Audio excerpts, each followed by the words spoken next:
नमस्कार, हिमाचल अभी.com का radio bulletin सुन रहे हैं आप। मैं हूं आपके साथ नेहा गुप्ता। इस बुलेटिन में हम बात करेंगे प्रदेश भर की तमाम बड़ी खबरों के बारे में, लेकिन शुरुआत करेंगे मुख्य सुर्खियों के साथ। धर्मशाला में विधानसभा के मुख्य द्वार और चारदीवारी पर लगे खालिस्तानी झंडे। सीएम बोले, हिम्मत है तो दिन के उजाले में आए सामने। सुक्खू बोले, विधानसभा के गेट पर खालिस्तान के झंडे लगना सरकार की नाकामी। सीएम पर भड़के मुकेश, खालिस्तान की धमकियों पर अगर सरकार नींद से जागी होती तो धर्मशाला की घटना न होती। बात चाहे अंधेरे की हो या दिन के उजाले की, जनता की सुरक्षा सरकार के जिम्मे। कांग्रेस ने फूका खालिस्तान का झंडा, किया प्रदर्शन। विक्रमादित्य बोले, एनआईए से करवाएं जांच, विधानसभा सुरक्षित नहीं तो आम लोगों की सुरक्षा क्या करेगी सरकार। सीएम जयराम का ऐलान, sub station attendant non ITI कर्मचारी का पदोन्नत सेवा काल 10 से घटाकर 7 वर्ष करेंगे। शिमला पहुंचे राष्ट्रीय प्रवक्ता संबित पात्रा बोले, कांग्रेस जब सत्ता में होती है तो भ्रष्टाचार की जननी बन जाए। एचआरटीसी पेंशन एसोसिएशन ने दी चेतावनी, मांगे ना मानी तो चुनाव में होगा नोटा का प्रयोग। अब समाचार विस्तार से। आपके स्वास्थ्य का प्रहरी श्री बालाजी हॉस्पिटल, कांगड़ा, हिमाचल।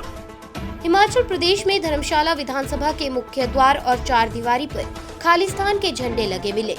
जानकारी मिलते ही पुलिस की टीम मौके पर पहुंची। एसपी कांगड़ा खुशहाल शर्मा ने कहा कि हो सकता है कि ये घटना आज देर रात या सुबह हुई हो।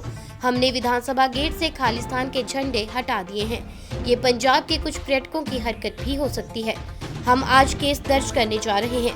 सीएम जयराम ठाकुर ने कहा कि धर्मशाला में विधानसभा गेट पर खालिस्तान के झंडे लगाने के मामले में जांच के लिए विशेष जांच टीम यानी कि एसआईटी का गठन कर दिया गया है। एफआईआर दर्ज करने के बाद पुलिस तेजी से जांच कर रही है। जल्द घटना को अंजाम देने वाले पुलिस की गिरफ्त में होंगे। सीएम ने कहा कि ये कायर व्यक्ति का काम है जो रात के अंधेरे में कर रहा है। अगर हिम्मत है तो ऐसा दिन में करे। हिमाचल प्रदेश कांग्रेस चुनाव प्रचार समिति के अध्यक्ष व स्क्रीनिंग समिति के सदस्य सुखविंदर सिंह सुक्खू ने कहा कि धर्मशाला स्थित विधानसभा भवन के मुख्य गेट पर खालिस्तान के झंडे लगना सरकार की नाकामी है। प्रदेश में कानून व्यवस्था का दिवाला निकल चुका है। इस घटना ने साबित कर दिया है कि जयराम सरकार प्रशासनिक रूप से पूरी तरह अक्षम है। सरकार मामले की गंभीरता को देखते हुए समयबद्ध तरीके से आरोपियों को पकड़कर सलाखों के पीछे भेजे। बकौल सुक्खू सवाल ये भी उठता है कि विधानसभा की सुरक्षा व्यवस्था में चूक कहां हुई। क्या पुलिस मुस्तैद नहीं थी? झंडे लगाने वाले विधानसभा परिसर तक पहुंच गए और सुरक्षा एजेंसियों को भनक तक भी नहीं लगी, तो इसे आखिर क्या समझा जाए। धर्मशाला स्थित हिमाचल विधानसभा परिसर में खालिस्तानी झंडे लगाए जाने पर नेता प्रतिपक्ष मुकेश अग्निहोत्री ने जयराम सरकार को घेरा है। ऊना में मीडिया से बातचीत के दौरान विधानसभा में खालिस्तानी झंडे लगने और उद्योग विभाग द्वारा लैंड सीलिंग को लेकर जारी की नोटिफिकेशन के मुद्दे पर सरकार को आड़े हाथ लिया। मुकेश ने कहा कि विधानसभा जैसे स्थान पर इस तरह का घटनाक्रम ये बताने के लिए काफी है कि प्रदेश की सरकार कानून व्यवस्था पूरी तरह से फेल हो चुकी है। वहीं लैंड सीलिंग को लेकर उद्योग विभाग द्वारा जारी अधिसूचना पर भी सरकार को मुकेश अग्निहोत्री ने जमकर निशाने पर लिया।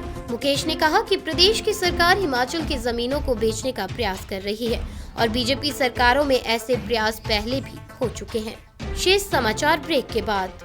आपके स्वास्थ्य का प्रहरी श्री बालाजी हॉस्पिटल, कांगड़ा, हिमाचल।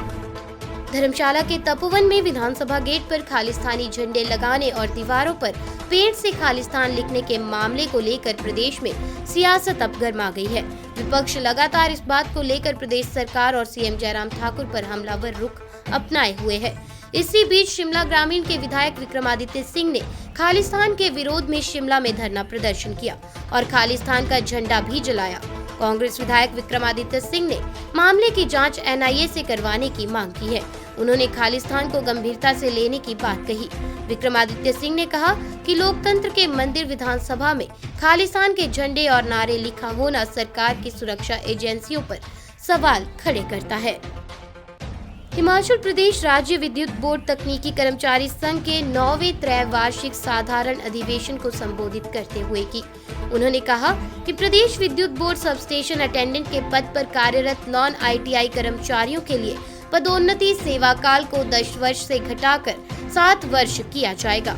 उन्होंने कहा कि टीमेट पद से जूनियर शब्द को हटाने के विषय पर विचार विमर्श के उपरांत निर्णय लिया जाएगा। कांग्रेस जब सत्ता में होती है तो भ्रष्टाचार की जननी बन जाती है, जिसमें करोड़ों के घोटाले बार बार सामने आते हैं। इसके विपरीत पीएम मोदी ने जनता को भ्रष्टाचार मुक्त शासन दिया है। ये बात रविवार को बीजेपी के राष्ट्रीय प्रवक्ता संबित पात्रा ने पीटरहॉफ में बीजेपी राज्य मीडिया कार्यशाला को संबोधित करते हुए कही। उन्होंने कहा कि देश में हुए पिछले चुनावों में बीजेपी ने 4 राज्यों में जीत हासिल की, जबकि सभी मत जीत के खिलाफ थे। हमने यूपी, गोवा और उत्तराखंड में मिशन रिपीट करते हुए दोबारा से बीजेपी की सरकार बनाई। पीएम नरेंद्र मोदी, केंद्रीय मंत्री अमित शाह और बीजेपी के राष्ट्रीय अध्यक्ष जगत प्रकाश नड्डा जीत को लेकर आश्वस्त थे। ये हमारे नेताओं की दृष्टि है जो भारत और बीजेपी को उस स्तर पर ले गई है जिसके बारे में कभी सोचा भी नहीं गया था। हिमाचल प्रदेश के एचआरटीसी पेंशनर्स ने अपनी मांगों को लेकर सरकार के खिलाफ मोर्चा खोल दिया है। रविवार को एचआरटीसी पेंशन एसोसिएशन द्वारा शिमला में पत्रकार वार्ता का आयोजन किया गया। इस दौरान उन्होंने प्रदेश सरकार पर एचआरटीसी पेंशनर्स के साथ भेदभाव करने के आरोप लगाए। उन्होंने कहा कि सरकार की अनदेखी के कारण उन्हें कई परेशानियों का सामना करना पड़ रहा है।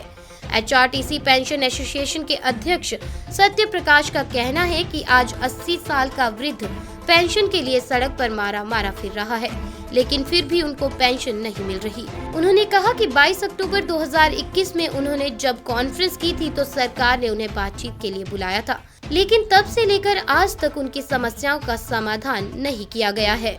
रेडियो बुलेटिन में आज के लिए बस इतना ही। नमस्कार।